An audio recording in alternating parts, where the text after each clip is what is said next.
আসসালামু আলাইকুম। আজকে আমি আমলা দিয়ে বানাবো আমলার চাটনি। এখানে নিয়েছি আমি পাঁচফোড়ন, এখানে নিয়েছি আমি মিষ্টি মুড়ি 1 চামচ, আর এখানে নিয়েছি আমি সরিষা, এখানে নিয়েছি আমি 2টা শুকনো মরিচ। এগুলোকে ভেজে নেব।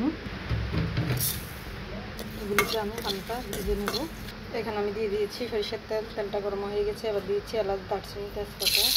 দেখুন আমি আমলাগুলোকে ছিলে ধুয়ে পরিষ্কার করে এভাবে পিসটা করে নিয়েছি। এবার আমি এই পিসগুলো তেলের মধ্যে দিয়ে দিই।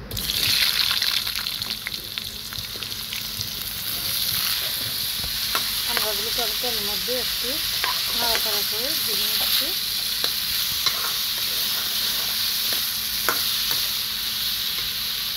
হাত থেকে 8 মিনিট ভাজার পরে দেখুন আমি এখানে দিয়ে দিচ্ছি গুড়। গুড়টা অনেক শক্ত, তাই একটু পানি দিয়ে গুড়টাকে নরম করে দিয়ে দিয়েছি। আবার আমি এগুলোকে ভাজবো।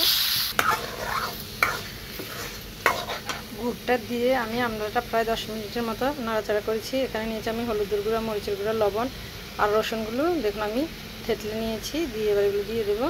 সবগুলো দেওয়ার পরে এবার আমি একটু এগুলো দিয়ে আবার নাড়াচাড়া করবো।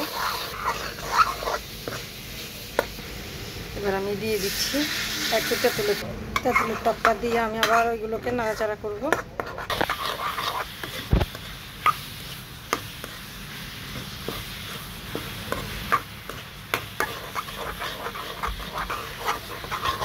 টকটা দেওয়ার পরে আমি আবার 7-8 মিনিট ভেজে নিয়েছি। এবার আমি সব শেষে দিয়ে দিচ্ছি পাঁচফোড়নের মশলাগুলো। এগুলো দিয়ে আমি আবার 5-6 মিনিট ভাজবো।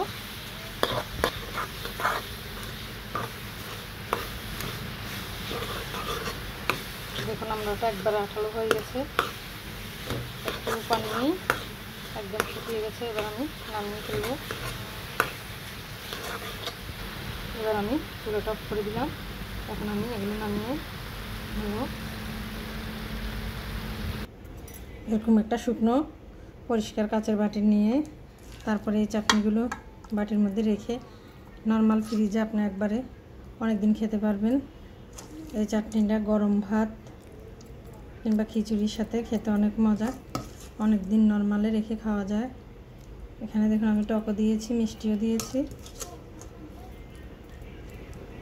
হয়ে গেছে আমার চাটনিটা। এভাবে একটা কাচের বাটিতে নিয়ে এভাবে ঢাকনা দিয়ে আপনি ফ্রিজে রেখে অনেক দিন খেতে পারবেন। আজকের মতো এখানেই শেষ। আল্লাহ হাফেজ।